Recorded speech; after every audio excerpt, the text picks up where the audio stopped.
Welcome back to Forbidden Knowledge News. I'm your host, Chris Matthew.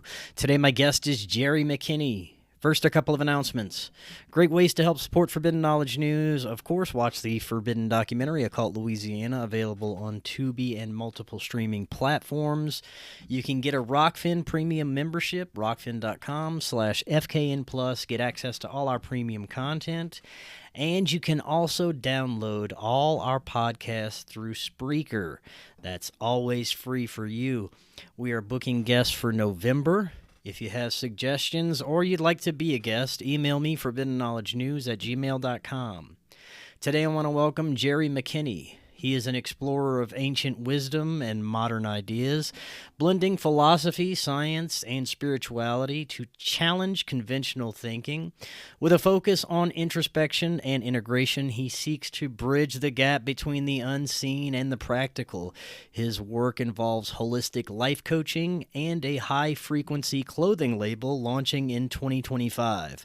Jery, welcome. How you doing? Doing great. Thank you for having me on. Excited to speak with you. Thanks so much for coming on. This is going to be great. You're one of those people that are using your creativity to bring about positive changes that can be integrated into many aspects of our everyday lives. You offer holistic life coaching, and you're also going to be launching what you call a high-frequency clothing label next year. So I'd love to hear all about that. You also have some very interesting theories relating to the nature of this human experience, which we'll discuss as well. But this is your first time on. Before we get into anything, tell us more about yourself and the work you're involved with. Certainly. So I have a little bit of a unique background. I grew up as a pastor's kid. And so coming up through that, I was in school for theology at the age of 14 and already teaching classes by the time I was in my 20s. And I always had this fascination with fashion. It began with wanting items that weren't in existence. And so I was like, oh, maybe I can make them. And so I got my first sewing machine while I was in junior high and started making wallets and that kind of thing.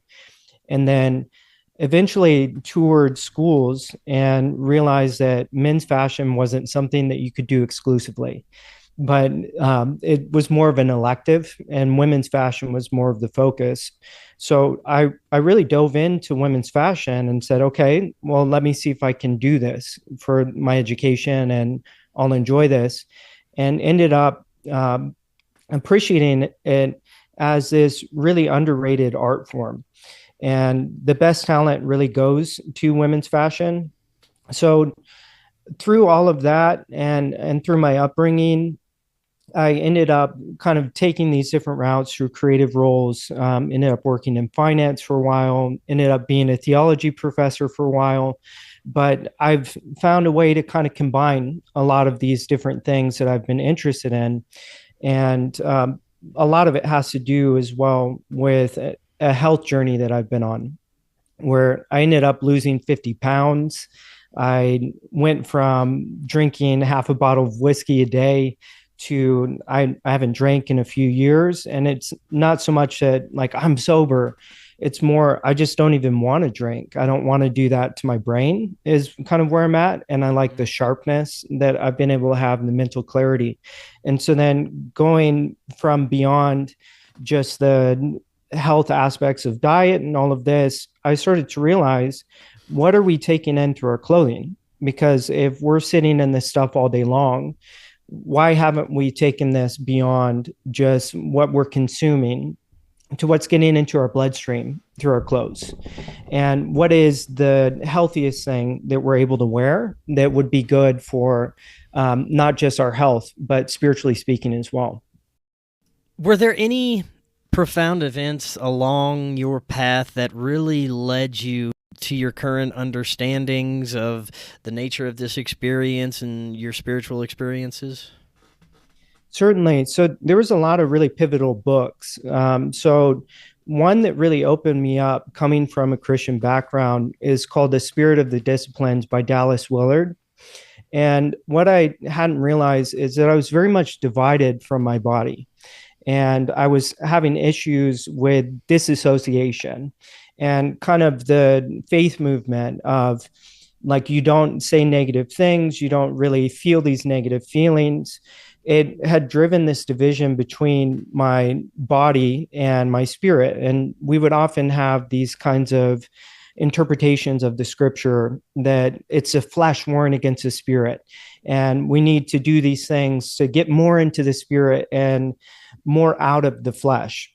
But Dallas Willard really outlined this in a way that he said, what spiritual action are you able to do without your physical body? So that kind of opened up the door for it for me. And then I ended up going through some really profound and devastating life events. My dad had gotten cancer. I had had a falling out with my family. I was no longer working at the church because I was going through a divorce. And I ended up living in my car for 3 months.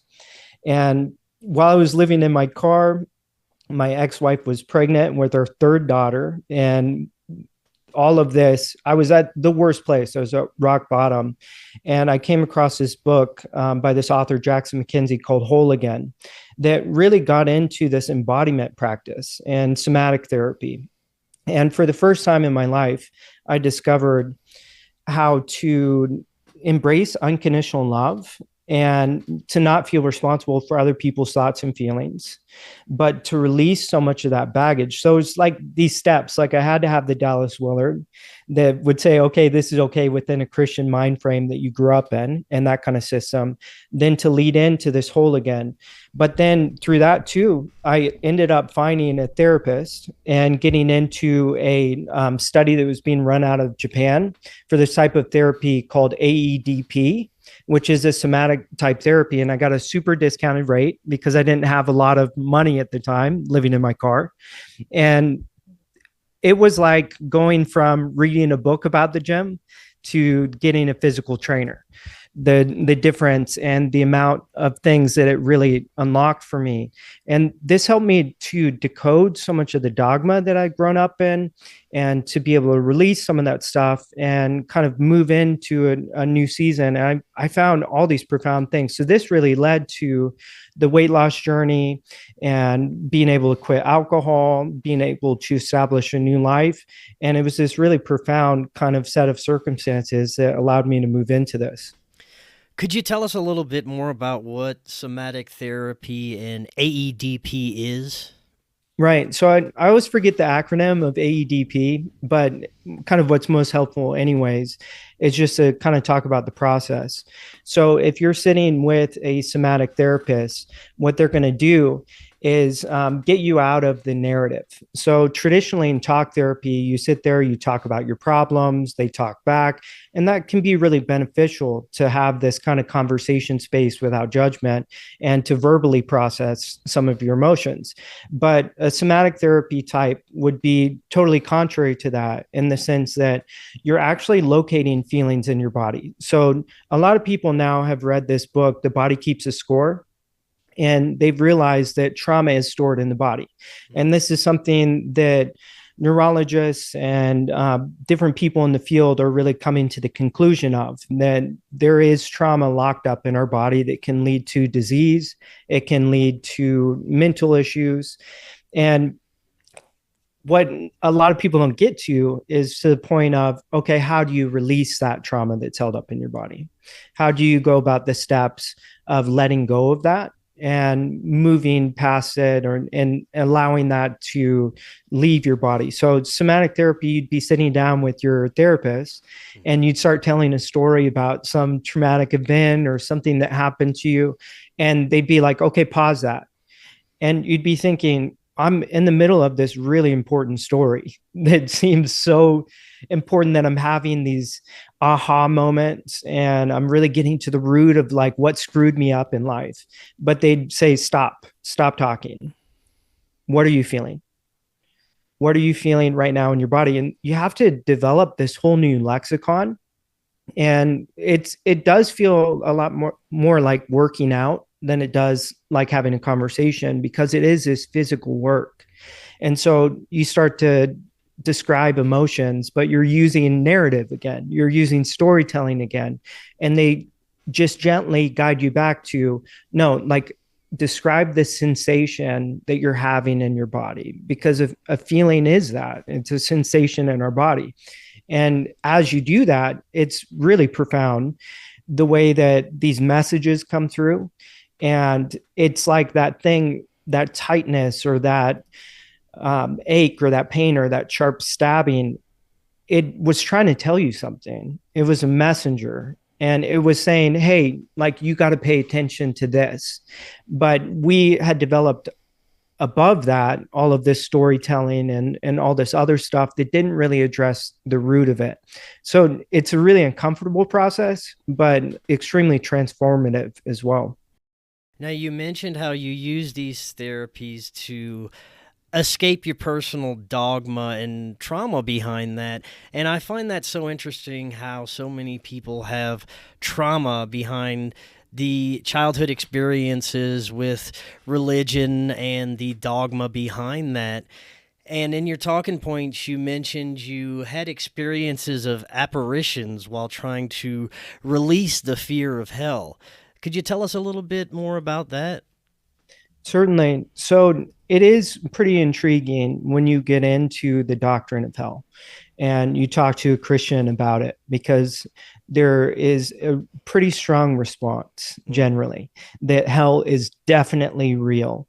And the greatest advocates for hell, being the people who don't think they're going there, is a peculiar thing to note. Because why are we advocating so hard for something that you don't think you're going there? So you want other people to go there? And I could think of nothing I'd like to do more than to burn hell to the ground, although it's already underground and it's already on fire. So I don't know if that's possible. But to release some of that attachment to this doctrine. And so this has led me to a tremendous amount of biblical study, but more from this frame point that I'm not beginning with plenary verbal inspiration or this idea that every word is inspired by God, or all of it's inspired by God down to the choice of words, but beginning with a looser kind of mindset, not this mindset that's saying, I have to disprove every letter of this and unwrite it, and everything about it has got to be wrong, and the Vatican has changed every single word of it and perverted it. But instead, this because what I've realized is there's not a more prolific book than the Bible. There's probably around 8 million copies in circulation. So there's enough individual Bibles for one person, or for every person in the world to have one. On average, Americans have 4 Bibles each. And that's just kind of wild to think. And I think that we've lost touch with something with mythos. We've lost touch with something with allegory. And it recently occurred to me, how long was it between Plato's allegory of the cave and the modern concept of cave people or Neanderthals? And what do we lose when we shift our understanding from the allegory of the cave to the actual science of and the archaeology of finding cave people? And I think it's really symbolic of where we're at in terms of society and where we've advanced to, that our emphasis has become more on science than it has become on the virtue, on the wisdoms, on the lessons that we can garner from these things. And one of the things the Greek philosophers talk about that I think is really powerful is not just knowing truth or having this kind of mental understanding of it, but having the right relationship to truth. And I think that's a really powerful shift that we can do. And thinking about this podcast appearance and coming on with you, one of the things that I've been contemplating is just, I want to advocate for wisdom and how we can regain and recapture some relationship that we can have to wisdom. Because I've listened to a bunch of your podcasts, and I love what you're doing. I think it's so incredible. And I listen to a lot of podcasts in general. And I'm just noticing this trend through a lot of podcasts that we have this truther community, these people that are very into uncovering things and the next conspiracy theory and what's the truth about this, what's really going on. And I think it is a very good place to be in as a culture because we're uncovering a lot of things. But as we become maybe more obsessed with truth, then where is wisdom in the equation? Where is the wisdom that informs our life and helps us live well and helps us relate well to this truth that we're encountering? You also mentioned earlier that you studied theology from a very young age and how the Bible is probably one of the most prolific books that we can read. In your talking points, you have a 4D puzzle theory. We are in a very technological age, and our understanding of the nature of reality is related to our technological understandings. We're speculating if this reality is some sort of simulation. I'd love to get your thoughts on why we're here, what is the nature of this human experience, and what is your 4D puzzle theory? Yeah, so the 4D puzzle theory, it's one that has not been very popular because it is kind of unanchoring and it has this way of kind of questioning everything, because I think that the nature of existence is infinitely complex and it's impossible for any one person to understand. So if I were to stick to the simple stuff with the 4D puzzle theory, whether you think of this in a theistic view or you think of this as coming from source, I think we all come from one thing. And coming from that one thing, that then we separate into many things, which is why we experience a very individual kind of life. And then I think that what we see through near-death experiences and the reports that come back from those is that there's a uniting to the whole. There's this new connection that we have to one another. So my thought would be that we don't lose our individuality, but there's this new understanding that we have after life of the lives of others and the feelings of others. And I find it really intriguing if you look at really simple things or you consider really simple things. For instance, you've never seen your own face.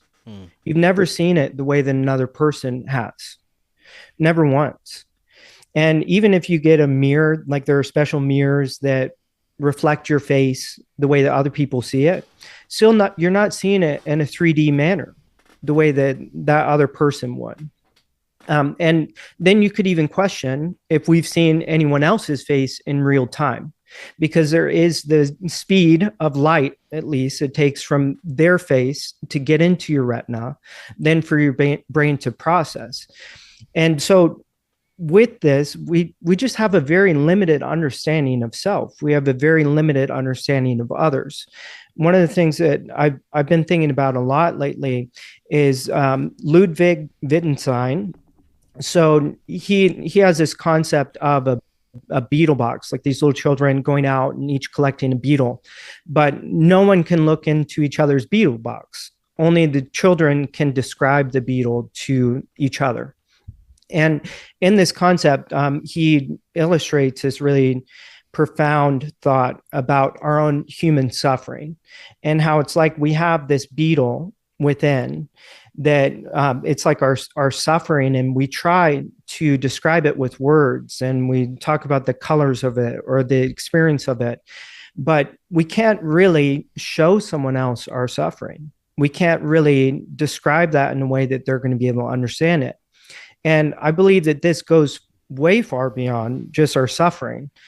I don't know what happiness is like for you. I only know what happiness is like for me. And there might be similarities, and I can assume certain levels of similarities, but it's going to be a different experience for you.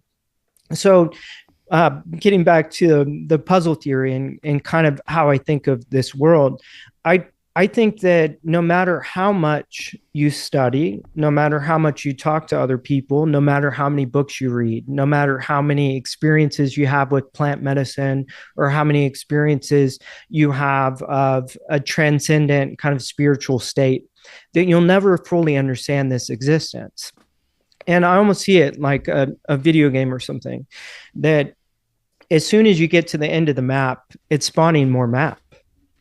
And it's allowing further exploration. And part of the nature of this experience, I think, is found in what exists here and does not exist in the afterlife, or exists in the afterlife and doesn't exist here. So this is kind of where I get back to the near-death experiences.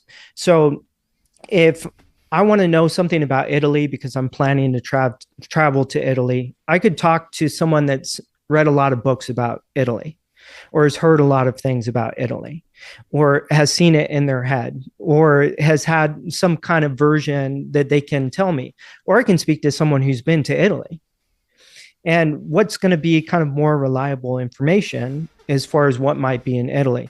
So when it comes to the near-death experiences, the main reports that we get back from these individuals, because there's a lot of researchers that have figured out the common themes as far as what happens. And two of the most primary things are this idea of like unconditional love and a unification with people, and kind of this oneness or this connection, at least that the separation we're experiencing right now is more of an illusion. Interestingly, we do see some of these things mirrored in quantum physics and the idea of quantum entanglement and this interconnectedness that's even faster than the speed of light, even faster than I'm able to perceive the light that's coming from your face. There's a connection on a quantum level between things. So when I'm hearing these stories about near-death experiences, and when I'm looking at the nature of the afterlife or what happens after here, I say, well, what's different about this realm? What's different about this incarnation and this experience? And some of the massive differences are separation, are not feeling unconditional love, but feeling conditional love, are time in itself, our suffering, our this kind of waiting that we have to do, and the lack of that instant type of connection to what we want or to other people. And I think that there's something really sharp there as far as understanding why we're here by what isn't there, and by what is in the afterlife, and being able to contrast those two. And so that comes back to the beetle box and this suffering, because one of the things I think leads us to figure out the meaning and the purpose of life most, and causes people to grapple with it the most, is suffering. And we're always trying to explain away the suffering. Yet I think that in some ways it is a feature and not a bug. Because you'll find some really interesting studies that kind of point to this, that you'll have people that they're able to press a button that gives them an electric shock in a study. And they can do that, or they can just sit and wait. And they find that people just sit there pressing the button over and over again just to escape the boredom. And they'd rather have the suffering than have nothing, because it at least is something interesting. Or I think kind of a funny way to illustrate this is when you smell something terrible and there's someone next to you and you say, hey, smell this. Like, what would make you want to smell that? Like, it's unpleasant. But there is something interesting and connective about that. And I think that the suffering that we experience in this world, that we can use that then we want to join a group that has a good explanation for it, and they have all the answers, and they're going to tell us why the suffering takes place. Meanwhile, that beetle box, it's very individual, and our experience of that pain is very individual. And so finding it in a group, it may not give us the best answers every time. I love that. This is such an important message. Right now is a very difficult time for people, especially for those who are becoming aware that there's something fundamentally wrong with the way their previous perception of the world was, especially with the rapid changes that we're experiencing. And there does seem to be this wave of awareness coming over people. And unfortunately, there's a lot of people that are subscribing to the perspective that this experience here is some sort of trap, that we're stuck here, that we are being siphoned from by negative intelligences, and reincarnation is all about recycling us just so that we can be fuel for whatever the negative intelligence is. And I think this is a unfortunate perspective that a lot of people come to throughout their journey, especially when they're in the conspiracy realms and they are trying to find these answers. A lot of these theories are permeating right now. Because of the time that we're in, our internet and social media is being flooded with basically bad information that becomes difficult to decipher through. But I really enjoy that perspective. And what would you tell people that have this unfortunate perspective that this reality is just a trap? Right. So that's something I've spent a lot of time contemplating, like whether or not this could be a prison planet. I found a lot of great things from the Gnostics. And so this idea of like the demiurge and all of this, I've had this big resistance within in joining a group and like being part of this larger movement because of my background with Dogma. But when it comes to the prison planet concept, my biggest resistance to that, if this is a prison planet, first off, it's the best prison that's ever existed. Right. Because the amount of freedom that we have, because if you think of, if you're comparing two prisons, you might compare the safety of it. You might compare the food that they have. You might compare the comfort levels of the cells. You might compare how much freedom. I can't think of a single prison that would allow this much freedom, that would allow this much comfort, that would allow this much joy. And to me, if this is a prison planet, then our body is the shackles. Our body then would essentially be that prison. So it's one of the gripes that I have with kind of the red pill kind of language, because if we really are in this matrix, then the red pill would be suicide. And I don't think that would be the best thing to advocate for, because maybe we have more to do here. Maybe we have more to learn here. Maybe we have more experience. And so when you begin to think of our body as this prison, then you kind of get into this disassociative behavior that you're not connecting to your body. So this is where I like something like Greg Braden. So Greg Braden had done these studies looking into our DNA and trying to figure out the signature on the DNA, like who made us, who edited us, like is there some way in the DNA through gematria then to figure out who made us? Maybe the artist left a signature. And what he ended up coming down to, and it was confirmed in all 4 languages through gematria, is God eternal in human flesh. And you'll even see this through the Bible, that our body's likened to a temple. And I think that if we cause a separation from our body, then we will experience this life as a prison. But if we're able to connect to our body, that's where we're seeing some of these really incredible, almost magic level of kind of abilities that people are seeing healing take place, that people are doing astral travel, like all the breath work, all the drinking of water, all of these things. They've been hugely beneficial to people. And I would advocate, if you hear someone talking prison planet, like, which I don't mean to like insinuate that they're wrong, or because really I don't think it's a good practice. I think everyone is a little bit right. And I think that as each part of the puzzle, that we have a piece of the larger picture. Yeah. And by doing this judgment, or by trying to relate everything under one theory and to unify everything under one theory, I don't think the universe likes that. I don't think that this existence likes that, but there's going to be a constant resistance to it.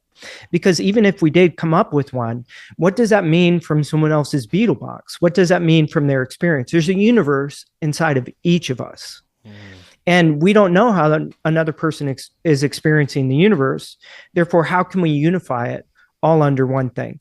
But back to the prison planet concept, I have this thing now. I don't want to go to a doctor that's overweight. Right. I just don't. Makes sense. Right. And like a nutritionist, like when you look at who's in our government that is advocating for health and is running departments of nutrition, and it's like, this person looks anemic or this person looks morbidly obese, and they're telling me to drink soda and eat a lot of glyphosate and all these different things. I don't think I'm going to do that. One of the things that I've noticed within the spiritual community is you can visually see a disassociated person, that you see their body is speaking as well as their words.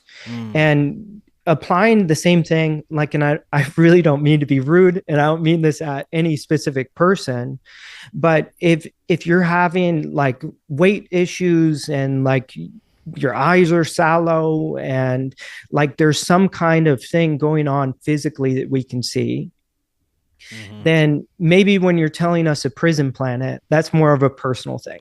Right. And that's more of a personal perspective, and you might be separated from your body, because then in that case, your body is the prison. And I don't think our body is a prison. I think our body is this expression of divine. It is the most incredible thing, because that would be the first and number one thing that exists here but doesn't exist in the afterlife, is this kind of material body that we have.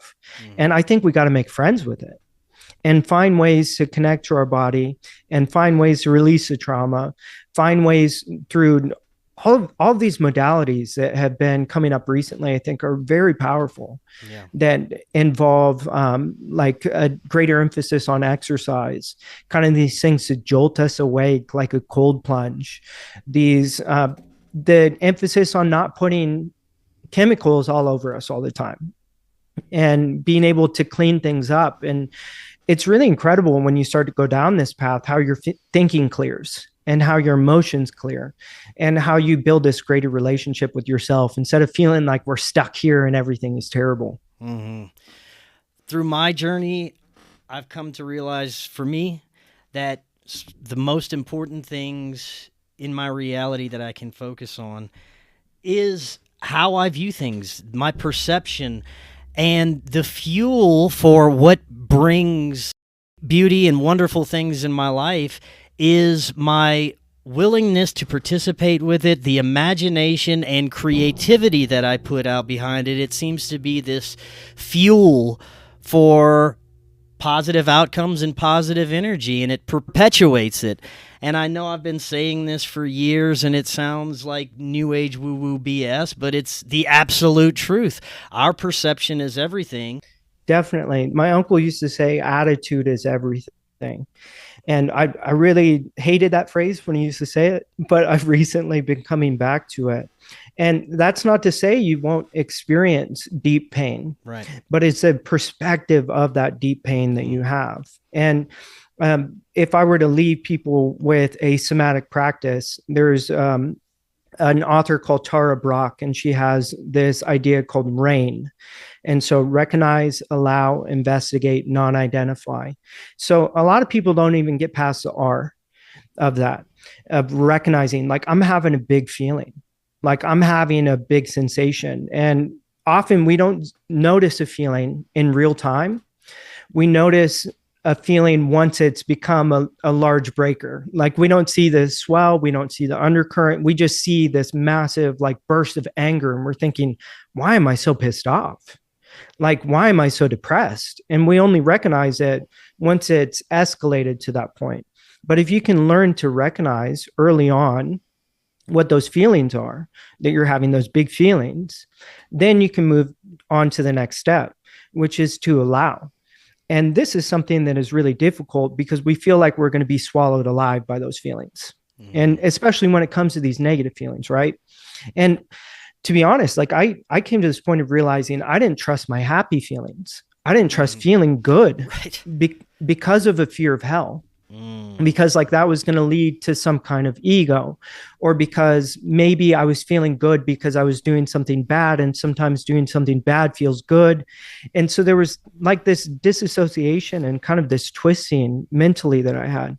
But just to sit and allow a feeling, allow a negative feeling, allow a hurt feeling, allow that sadness, then you can move on to investigate, because feelings really are messengers. So one of the intriguing things about leprosy is when people get leprosy, they lose feeling in their nerve endings. And so if you go to a leper colony, you'll see a lot of disfigured people, because if you're someone that is dealing with leprosy and you're grilling a hot dog and it falls down into the coals, if you reach down and grab that hot dog, you're not going to feel it, but you are going to face the consequences of it. So I think that we have gotten to a place, some of us, of numbing our feelings, numbing our emotions, and not being able to connect to that side of ourselves. And therefore, we're walking around and our souls are completely disfigured, and we don't even realize that.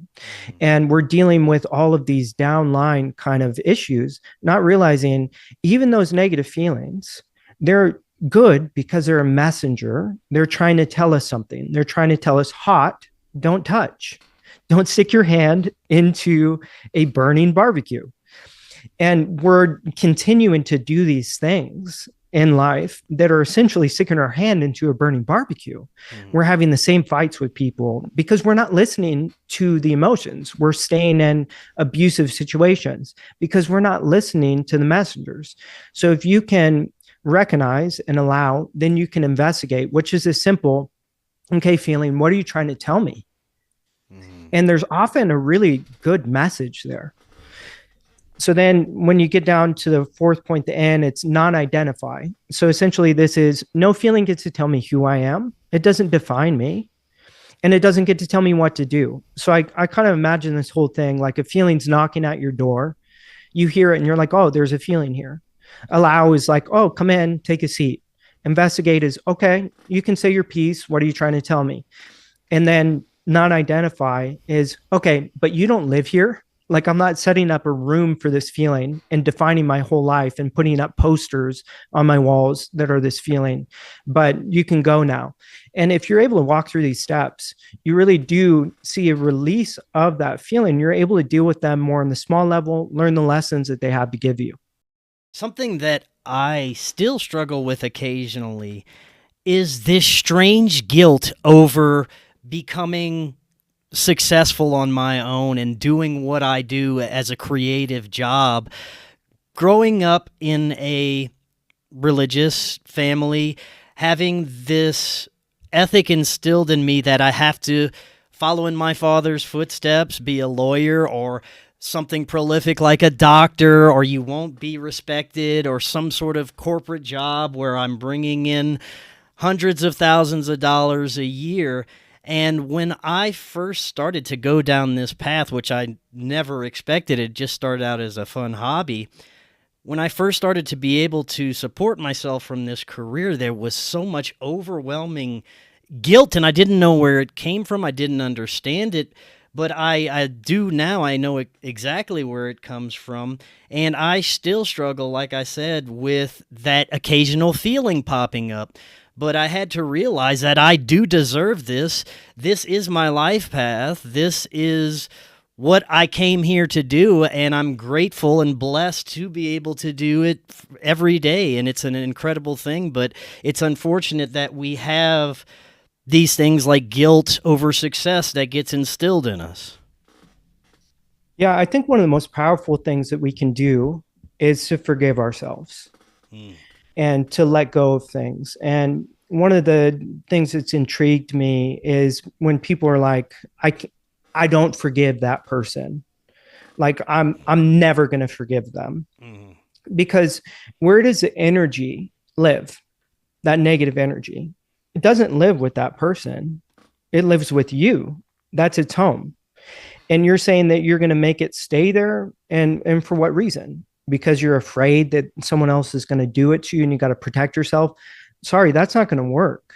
But as you vibrate at that energy and as you hold that energy, you actually attract that energy, and you attract more people treating you that way and repeating cycles. And so when we talk about forgiveness, the most powerful thing is you're addressing it at home. And so I advocate for forgiveness. It doesn't involve like, I'm going to go talk to this person, I'm going to tell them what they did wrong and tell them I forgive them. Why would you do that? It doesn't live with them. And like, maybe if you feel like they're holding some kind of shame or guilt about hurting you, yeah, like that's a nice thing to do for them, but to deal with it where it's at. And then to step in and realize, if we don't give something to ourselves, when we give it to someone else, it's always false. It always is. And so whenever we try to show love toward other people, but we haven't extended love to ourselves in self-love, that love is going to express falsely, because it's not really a love for that person if we look underneath it. And I don't mean to say this in an unkind way, but what you'll notice if you really pay attention is that is us trying to feel good about ourselves. That's us trying to get a response from that person. That's us trying to look good around other people. That's us trying to overcompensate for whatever shame or guilt that we have. But if we extend love inwardly, then we can do an outflow of love that's not rooted in people just liking us. That's not rooted in, I need to make up for the bad things that I've done. And so when it comes to self-forgiveness, I found it really powerful to just sit in long meditations and like recognize, because the way that our mind works is we'll replay the same succession of memories that tell us that we're not good enough, that tell us that we should have done something wrong. And when you actually look at the nature of memory, it's very fallible. We don't actually know what happened, and we'll never know what happened. And actually the events that we think we know, the way that they played out the most, which psychologists would call flashbulb memories. And they've studied all these flashbulb memories like 9/11 or like the Challenger explosion. And they'll interview people and say, what were you wearing? What were you doing?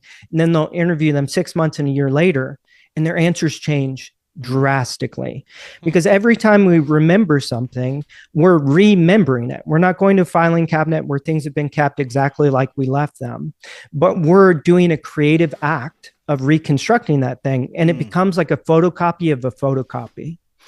And I think if we were to look inside people's brains, we'd be shocked at what they're photocopying still, how far it's gotten from the original, and ask, hey, don't you think you might want to let this go? Let go of this feeling, or let go of this lack of forgiving yourself and kind of these mental patterns in the cycle. This memory leads to that memory, and this person said that, and I felt this. And it just strengthens it while getting further and further from the truth, when really, like, why do we feel this need to hold on to it to that level? I'd like to think that the era we're collectively heading into is that of personal accountability. And I think that's the solution to all of this. I think we like to blame the parasitic ruling class, the lizard people, for the problems that we have, but we are the ones that gave them the power. We're the ones that keep voting these people in. We keep participating with draconian agendas, eating poisonous food.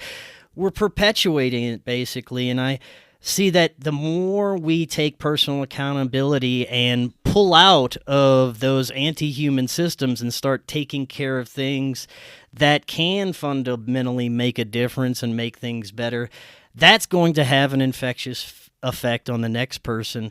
And Definitely. It seems to be the answer to it all is just personal, individual accountability.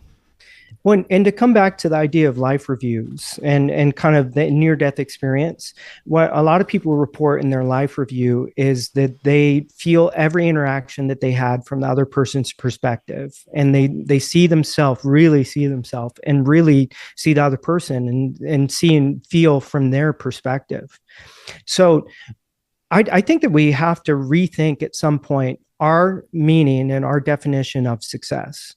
And if success is really what we're shooting for in life, And we're having these life reviews that aren't about how much money we made, how many people we impacted on a grand scale. It's not about like all these accomplishments and legacy and that kind of thing. It's about how we made other people feel on the simplest level. And one thing that I'd really love to advocate for is we desperately need more coaches. We desperately need more mentors. And the problem is we moved into a capitalist age when it comes to spiritualism. And so go and try to find a spiritual leader that's free. Go and try to find a program that's free. Yeah. They're all really expensive. And then when you set it up under that, and the value is like X amount of dollars, then the promises of that program become how much money you're going to make. And it's all this self-feeding system. And what gets lost in this process is the passing on of wisdom. And I kind of blame the boomers for this. And like, I don't mean it against them so much as I think they got kind of hoodwinked to move us into this capitalist age. I don't think that we have a lot of boomers that are giving back to this generation in a way that's free. It all costs money for a program. They fully bought into this capitalist mindset when it comes to wisdom and the exchange of information and mentorship. And I think that one of the most powerful things we can do, even with this imposter syndrome or with this kind of like, I don't know if I should be able to do this, is can we each find 3 people to pour back into? And it has nothing to do with money. Money isn't required for it. And money isn't the end outcome like that we're trying to help them with, but we're passing on these life lessons that have come with age. You mentioned earlier that next year you're going to be launching a high-frequency clothing line. First of all, tell us about what you mean by high-frequency clothing. Sure. So there have been these studies that were ran that measured the frequency of different fabrics. So linen and wool were each found at the frequency of 5,000. Organic cotton, organic hemp, any kind of organic other fiber besides linen or wool came in at 100. Synthetic fabrics came in at a 5. So just to give perspective on this, a human body resting is at 100. A dead body is at a 5. And then when you talk about 5,000, it's so exponentially above our resting rate that they've actually found they'll wrap wounds in like a flax bandage, which is what linen's made from, and overnight the person will be healed. Like there's been some press that's been brought recently to Band-Aids causing cancer. Well, imagine if we just went back to flax, we went back to linen, and how that could accelerate healing. Kind of an intriguing connection to this is the Bible actually talks about not mixing fabrics, not blending fabrics. And it talks specifically about not blending linen and wool. So linen and wool, both out of 5,000. But if you blend them, because the frequency actually goes at an opposite direction, cancels each other out. Wow. And so you're back down to a 0. So I began to look for like, where can I find more linen? One of the biggest things with linen is the wrinkling. And like, we're so used to cotton. I love cotton. Cotton's always my favorite fabric. Between a hoodie and jeans, like, can you get any better than that? And both using cotton. So what I'm working on is developing proprietary fabrics that are linen, but look and feel like cotton. So there are going to be less of that summer weight. It's not going to look like you're having your eat, pray, love moment and you just got back from India and now you're wearing some kind of linen muumuu, but kind of more everyday basic items that are going to be in this uplifting kind of fabrics. So there's that high frequency aspect to it, but then there's also the forever chemicals that our garments are treated with. So there are several chemicals. So like if you look at a dry fit or you look at a water resistant type of item, the reason that they have those properties is because of the chemicals that they've been treated with. And those chemicals are forever chemicals that, by the way, when you sweat, leach into your bloodstream and are blood-brain permeable. And so we're having toxins go into our brain from the clothing that we're wearing. And when you think about this in terms of workout attire, you're getting really sweaty and your pores are opening up, and then this stretch fabric that has been treated with some kind of moisture wicking type of chemical is going right into your bloodstream. And so we're going to see, I believe, more people moving into this. Already MIA, the like rapper artist, she just released a line where it's all based on silver. And so it has these 5G and Wi-Fi blocking, kind of blocking out things. So there's an antimicrobial nature of silver. And I plan to use some silver, some copper, and some other materials like that. Another thing I want to do is put crystals like inside the side seams, because I don't even care if crystals work or not. I just like them. Yeah. I like cool rocks. And I always have them in my pockets, and it's kind of annoying because they're like jangling around, but just to put them inside of the garment where you don't even see it. And then wrapping them with copper wire that then is connecting to chakra points. Oh, wow. And then flipping the whole chemical side of fashion, where we have these forever chemicals leaching into our body, and which, by the way, can also be hormone disrupting. And then in our underwear, this could be leading to some of the issues we're having with infertility. But to flip that on its head and say, well, we know a lot of herbs that are good for us. There's already companies that are doing CBD and leggings that are helping with inflammation, that kind of thing. But I'm wanting to use shungite, because shungite you can get in powder form, and it has like 5G and Wi-Fi blocking kind of properties, and like clears the air around you, as well as different herbs that we can put in that are beneficial for health, for spiritual growth, for wellness, for weight loss, for peace of mind. So yeah, I kind of have a lot of direction as I'm going in with this, but yeah, we're looking to launch here in 2025. Man, this is something I've never even considered, and I can hear my audience now like, oh, we have to worry about being poisoned by our food and water, and now our clothes? Well, yeah, unfortunately, our clothes too. Right. That's insane that you don't think about the forever chemicals. And when you mentioned high frequency, low frequency clothing, what could be the extent of negative effects from low frequency clothing? Well, so like we know about the government using different frequencies and using different sound technology. And like even David Bowie was a whistleblower on the black noise kind of concept. And so everything is really carrying this tune. It's kind of singing to us. The whole universe is singing to us. Mm-hmm. And so when we have these objects around us, or we have objects on top of us, because if you look traditionally into spiritual kind of groups, they always wear linen. Why are they always wearing linen? Like a person of the cloth. That's essentially what we're describing as linen, the Shroud of Turin. Like that's linen. And linen is tremendously old. We don't even know where it came from. It's one of the oldest crops that we have in the world. And linen, for some reason, it does have this connotation with kind of spiritual ascent. And so kind of knowing exactly how it's going to interact with us beyond that kind of flax bandage thing that I brought up and that accelerating healing, I think of it just like a wet blanket. Like you throw a wet blanket on something, you're going to suffocate it. And I wonder if we are, to a degree, being suffocated, because we know what's in the water. We know they're putting fluoride everywhere. We know what's in the air, and maybe there is some discussion whether or not they're spraying stuff into the air through chemtrails. But at least that there's pollution, and that these all have an impact mentally. They all tamp us down mentally, that they're showing the IQ points come down from fluoride in water and toothpaste. And I wonder the same with our clothing, that if we wear clothes that aren't limiting, that aren't this wet blanket, then we'll see an increase in cognitive function as well. I've noticed a few companies, mainly shoe companies, that have started developing footwear that helps ground.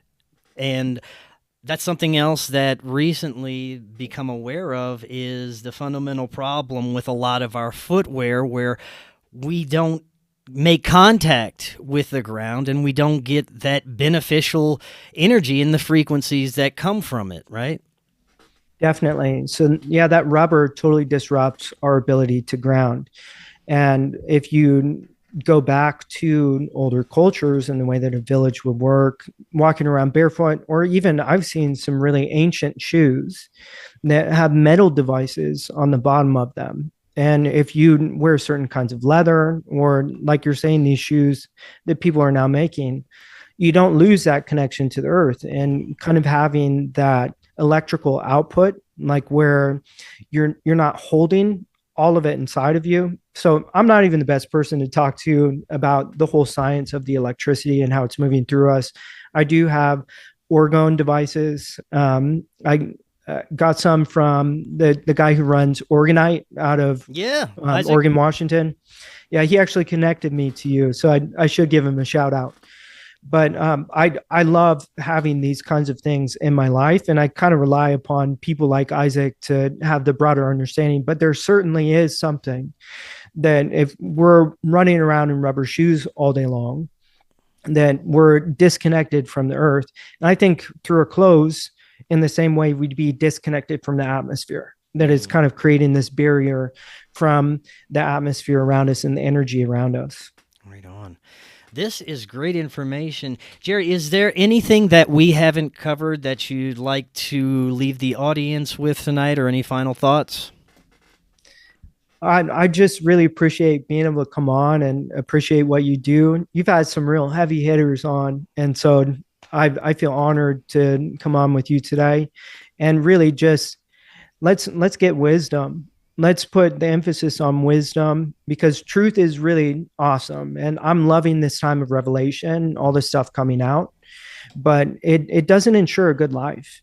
And I don't think that at the end of this existence and our life review, we're going to be sitting there and measuring how much truth we uncovered.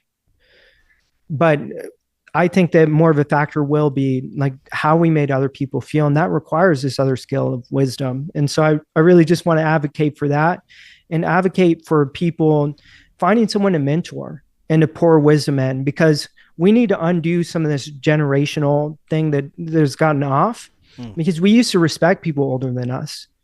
And I think that we've maybe gotten so obsessed with being right instead of getting it right. And wisdom gets it right. Being right, it's this noun, and we're protective and defensive. But if we're trying to get it right, one of the things that we're going to be involved with is passing wisdom down. And we're going to do it in more of a humble kind of way. And so I really want to advocate for that. If folks are interested in keeping updated with the progress of your company and finding out more about you, what's the best way that they can do so? Yeah, so I'm totally off grid with social media, but if anyone wants to reach out, they want to hear more about the clothing brand, or they want to figure out how to be a mentor or mentee, or they just want to talk. Whoever wants to can email me at my email, Jery with one R. So that's JERY MC, as in the first two letters of McKinney. So jerymc at proton.me. And I'm sure you'll put it in the description. Yep. Excellent. Jery, thank you so much. Definitely love to talk more in the future. So much more we can get into. And until next time, everyone, have a wonderful evening. We will talk again tomorrow. We'll see y'all then. Hello, friends. At some point in our journeys, we all need guidance and direction. One thing I've learned along the way is that there are many ways to connect with our soul mission. Jennifer Halcame offers over 30 years experience with intuitive tarot, life coaching, and energy and attachment clearing. She helps others with energetic blocks become aligned with their soul mission. She offers one-on-one or online Zoom sessions, and cases are assessed on an individual basis, and she works with everyone truly in need. You can email her now to set up a free consultation at jenniferhalcame@gmail.com or through Facebook Messenger. All those links are right in the description. We live in an incredible age of information. More and more, we're discovering that we've been lied to and misled about much of our human history. Cory Hughes is providing profound revelations about World War I, World War II, the JFK assassination, Martin Luther King's assassination, and much, much more on his new Substack, Bloody History. Subscribe now for as little as $5 monthly. Just click that link right in the description to get started now and learn about our true history.